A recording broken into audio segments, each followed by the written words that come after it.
The Ka-52M alligators take first night-time raid, destroy Ukrainian tank with a ATGM watch. It means that the Russian Ministry of Defense (RUMOD) has released a video of the Kamov Ka-52 alligator flying nighttime sorties and destroying a Ukrainian tank in a rare combat display in all weather conditions and low visibility. This would be scarce footage of night fighting by either of the side of General and Ka-52 in particular, which, despite its losses, has been largely credited with blunting the Ukrainian counter offensive by flying anti armor missiles.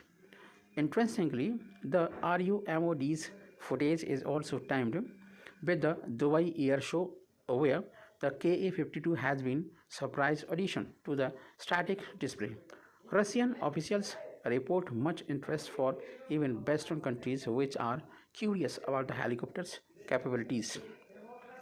You know that they found this deep in the ocean. It's worrying scientists. The footage show one of the pilot doing pre-flighting check on the engine and the weapon stub, wearing night vision helmet and then strapping themselves into the cockpit. Two Ka-52s can be seen on the tarmac taking off, then flying a distance beside each other, captured in the green toned night vision footage.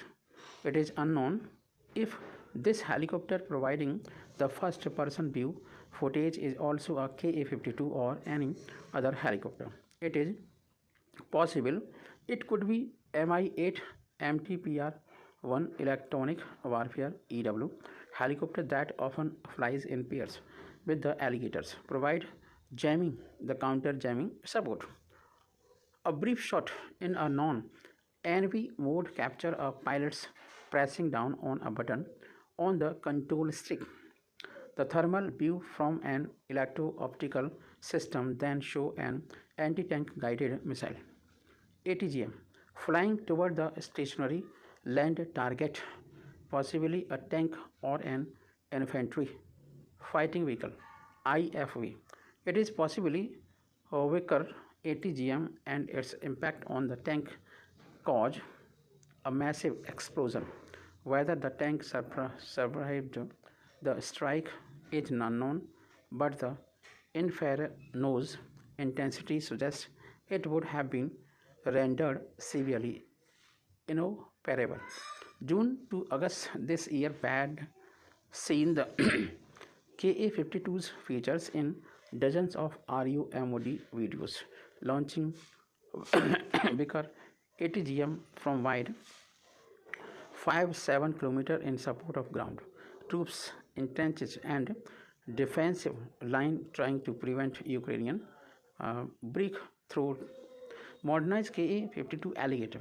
This version of a Ka-52 could be assumed to be a modernized M variant Ka-52M, which reached Russian unit in January in anticipation of tank war breaking out of the Western-made armor.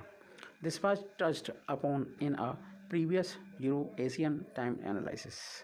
Intrinsically, Russian defense industry officials had pointed out enhanced night fighting capabilities as one of the Ka-52's defending or defining features. It has a new GEO 451M electro-optical system EOS turret mounted under the nose with a more prolonged viewing range. Without identifying the new sighting system, a report from October last year said it would expand the possibilities of using weapons at night. The range of detection and recognition of the target of the thermal imaging channel of the upgraded site has been doubled. The presence of domestically produced heavy class helicopter gunship put Russia in a better place to successful hold off an armored thrust since it also possessed tank ground-launched anti-tank weapon, loitering, munitions, and artillery. In October, RIA Novosti reported that Ka-52MS would also receive a Vental all-round radar station operating in the centimeter range.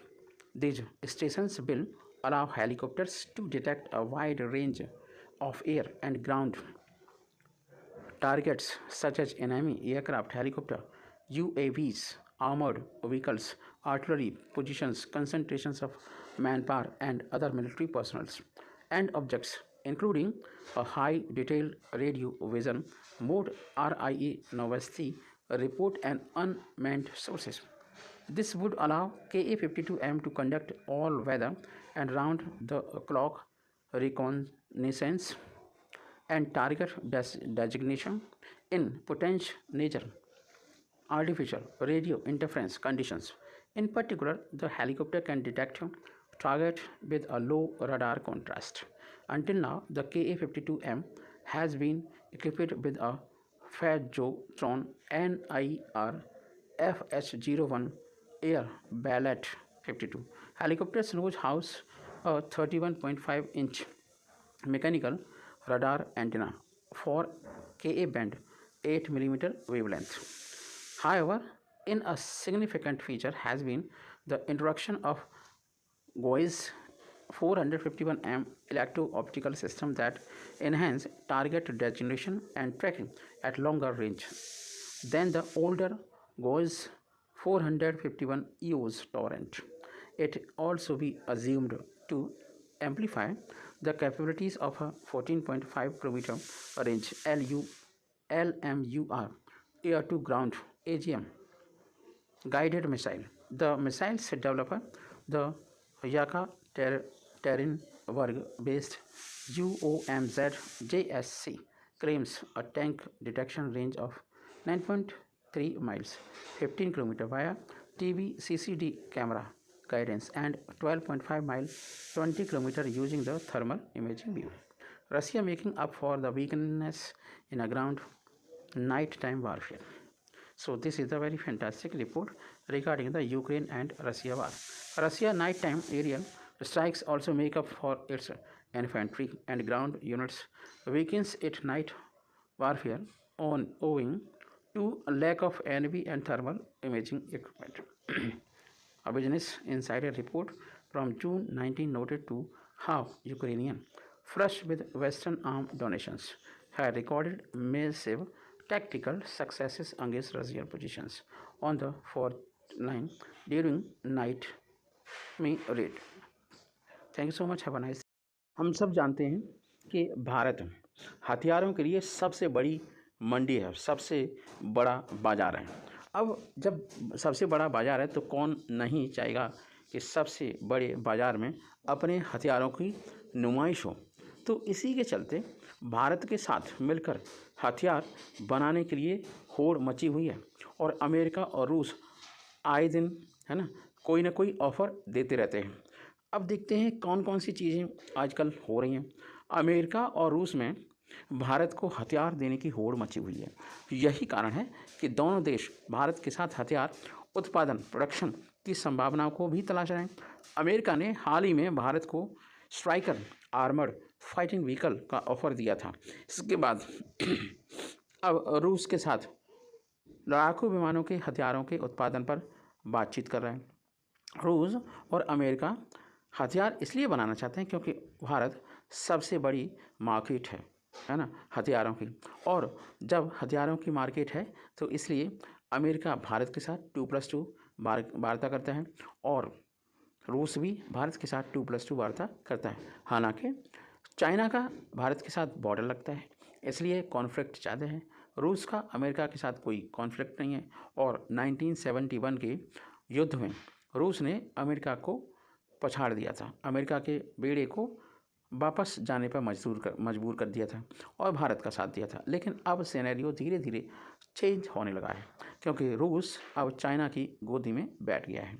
क्योंकि सब जानते हैं कि China की condition क्या है, capabilities क्या है. तो इसी चीज़ को हम डिस्कस करते हैं. Welcome back to New Quantum Classes, myself Sanjay Kumar. हम डिस्कस करने वाले हैं हथियारों की बिक्री और प्रोडक्शन के से संबंधित ये वीडियो। अब आपको बताएं, यही सब बहुत सारे कारण हैं जिसकी वजह से एक भारत को संयुक्त हथियार उत्पादन की पेशकश की जा रही है। उसमें टेक्नोलॉजी भी मिलेगी और प्रोडक्शन भी होगा। 2+2 वार्ता के दौरान अमेरिका ने भारत को स्ट्राइकर आर्मर्ड व्हीकल के संयुक्त उत्पादन पर ऑफर दिया था। वहीं अब रूस भारतीय सेना के लड़ाकू विमानों के लिए संयुक्त रूप से हथियार उत्पादन करने पर बातचीत कर रहा है। रूस की सरकारी हथियार निर्यातक कंपनी रोसोवोरोनेक्सपोर्ट ने बताया कि वह भारतीय उद्यमों के साथ संयुक्त हथियार उत्पादन पर चर्चा कर रही है, डायलॉग कर रही है। रूस की सरकारी न्यूज एजेंसी RIA ने रोसोवोरोनेक्सपोर्ट के जनरल डायरेक्टर अलेक्जेंडर मिखिएव से बातचीत की। उनके हवाले से एक नई रिपोर्ट सामने आई है। रोसोवोरोनेक्सपोर्ट विमानन हथियारों के संयुक्त उत्पादन को व्यवस्थित करने और उन्हें भारत में मौजूदा विमानन बेड़े में स्क्वाड्रन में इंटीग्रेट करने के लिए भारतीय निजी और सार्वजनिक उद्यमों के साथ काम कर रहा है। उन्होंने यह नहीं बताया कि संयुक्त उत्पादन वाले हथियारों को कौन से विमानों पर तैनात किया जाएगा। आपको बता दें कि जो हथियार लगाए जाएंगे वो हमारे देश में यूज होने वाले फाइटर जेट्स उनमें लगाए जाएंगे। भारतीय रक्षा आयात में लगभग 45% रूस की भागीदारी रहती है। अलेक्जेंडर मिखीव ने भारत की सरकारी और निजी कंपनियों के अभी तक नाम नहीं बताए जिनके साथ रोसोवोरोनेक्सपोर्ट बातचीत कर रहा है। उन्होंने इस बारे में भी कोई विवरण नहीं दिया इसमें कौन सी भारतीय कंपनियां शामिल होंगी या संभावित उत्पादन कब स्टार्ट हो जाएगा। Stockholm International Peace Research Institute की इस वर्ष की रिपोर्ट के अनुसार 2022 में भारतीय रक्षा आयात में 45% की हिस्सेदारी के साथ रूस भारत का सबसे बड़ा हथियार आपूर्ति करता बना हुआ है। भारत को लगातार हथियार बेच रहा है रूस। आपको बता दें कि मिखीव ने कहा कि रोसोवोरोनेक्सपोर्ट और भारतीय साझेदारों के भारतीय रक्षा मंत्रालय को Sukhoi 30 MKI fighter jet, tanks, बख्तरबंद वाहन और गोले उपलब्ध कराए हैं। भारत और रूस ने साल की शुरुआत में AK-203 कलाश्निकोव असॉल्ट राइफल का संयुक्त उत्पादन भी शुरू कर दिया है। भारत हर साल रोसोवोरोनेक्सपोर्ट की बड़ी मात्रा में हथियारों की खेप को एक्सेप्ट करता है और कुछ स्पेयर पार्ट भी एक्सेप्ट करता है। गोला बारूद भी खरीदता है। इन हथियारों, गोला बारूद और स्पेयर पार्ट का इस्तेमाल भारतीय सैन्य बलों के शस्त्रागार को मजबूत बनाने में किया जाता है। इन रूसी विमानों का इस्तेमाल आजकल हमारे देश में हो रहा है और अब से नहीं हो रहा। 1971 के युद्ध में भी MiG-21 लड़ाकू विमान जो रूस से खरीदे गए थे, ये भारतीय वायुसेना के पहले सुपर लड़ाकू विमान रहे थे जिन्होंने 1971 के युद्ध में जबरदस्त रण कौशल दिखाया था। भारतीय वायुसेना बड़ी संख्या में रूसी लड़ाकू विमानों का इस्तेमाल करती आई है। इनमें से सबसे प्रमुख हैं सुखोई Su-30 MKI और ये आपको बता दें कि इस विमान को भारतीय सेना का बैकबोन भी माना जाता है। और आप तो जानते हैं MiG-21 जो 1971 के वार में यूज हुआ था, अब वो रिटायरमेंट की कगार पर खड़ा हुआ है। काफ़ी टाइम हो गया, 50 साल हो चुके। जय हिंद, जय भारत। हम अगर देखें तो इजराइल और सऊदी अरब में काफ़ी अच्छी बैकडोर डिप्लोमेसी चल रही थी, लेकिन जब से हमास ने इजराइल के ऊपर आक्रमण किया है और बंधक बना लिया है कुछ इजरायली नागरिकों को, इनमें विदेशी नागरिक भी शामिल हैं, तब से UAE और सऊदी अरब इजराइल की जो दोस्ती है वो खटास में आ गई है। और रीज़न यही है कि उसने ये बोला है, सऊदी अरेबिया ने, कि तुम हमारे भाइयों की हत्या करो और हम दोस्ती निभाएं। 72 साल बाद शुरू हुई इजराइल सऊदी अरब की जो यारी थी 37 डेज़ में ही खाक में मिल चुकी है। अगर हम देखें फ़िलिस्तीनी राष्ट्रपति महमूद अब्बास ने भी संयुक्त अरब इस्लामिक शिखर सम्मेलन के दौरान अमेरिका से इजराइल की आक्रामकता को रोकने और फ़लस्तीनियों की रक्षा के लिए गाज़ा पर कब्जे और हमले को समाप्त कराने का आग्रह किया। सऊदी अरब की राजधानी रियाद में शनिवार को मुस्लिम देशों के संगठन इस्लामिक सहयोग संगठन OIC और अरब लीग की आपात बैठक हुई, जिसमें गाज़ा पट्टी पर इजराइल के भीषण हमले पर चर्चा भी हुई और आगे की रणनीति बनाई गई। सऊदी अरब ने शिखर सम्मेलन की मेज़बानी की थी। इस दौरान शुरुआती संबोधन में सऊदी अरब के क्राउन प्रिंस मोहम्मद बिन सलमान ने गाज़ा में बिगड़ती स्थिति पर चर्चा की और कहा कि हम एक मानवीय आपदा का सामना कर रहे हैं, जो संयुक्त राष्ट्र सुरक्षा परिषद और अंतर्राष्ट्रीय समुदाय की अंतर्राष्ट्रीय कानूनों और मानदंडों और अंतर्राष्ट्रीय मानवीय कानूनों की विफलता की गवाही देता है। मतलब UN अब विफल हो चुका है। क्राउन प्रिंस ने ये कहा कि गाज़ा पट्टी पर इजराइल के ताबड़तोड़ हमले से अंतर्राष्ट्रीय सुरक्षा और स्थिरता का खतरा पहुंच चुका है। उन्होंने इस स्थिति का सामना करने और उसके खिलाफ प्रभावी कार्रवाई करने के लिए सभी नेताओं को एकजुट होने का आह्वान किया, रिक्वेस्ट की। अपने भाषण के दौरान क्राउन प्रिंस ने कहा, तत्काल सैन्य अभियान बंद करने, नागरिकों के लिए मानवीय गलियारे प्रदान करने और अंतर्राष्ट्रीय मानवीय संगठनों को अपनी भूमिका निभाने में सक्षम बनाने की मांग दोहरा रहे हैं। उन्होंने कहा कि फ़लस्तीन में हमारे हज़ारों भाइयों की बेवजह हत्या की जा रही है।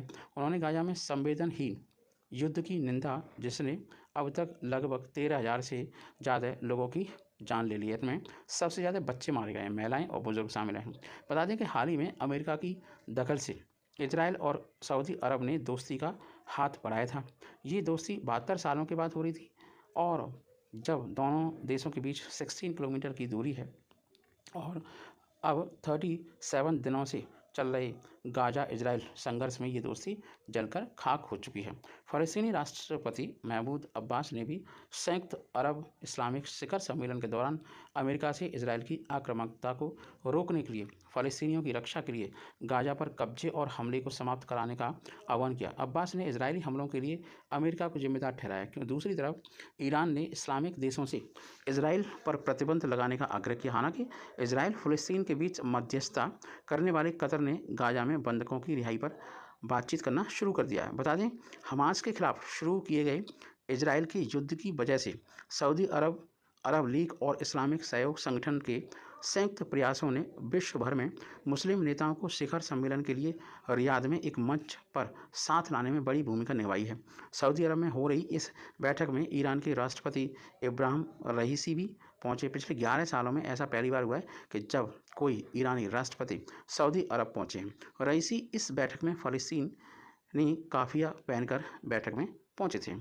इस संयुक्त बैठक में भाग लेने वालों में अरब लीग के महासचिव अहमद अबुल घीत, तुर्की के राष्ट्रपति रसेप तैयब एर्दोगान, OIC के महासचिव हुसैन ब्राहिम ताहा और फ़लस्तीन शरणार्थियों के लिए संयुक्त राष्ट्र राहत और कार्य एजेंसी के आयुक्त जनरल फिलिप लाजारिनी भी शामिल थे। इनके अलावा ईरानी राष्ट्रपति इब्राहिम रईसी, मलेशियाई प्रधानमंत्री अनवर इब्राहिम, मिस्र के राष्ट्रपति अब्देल फतेह अल सीसी, संयुक्त अरब अमीरात के उपराष्ट्रपति मंसूर बिन जायद अल नाहयान, लेबनान के प्रधानमंत्री नजीब आजमी मिकाती और इंडोनेशियाई राष्ट्रपति जोको विडोडो भी उपस्थित रहे।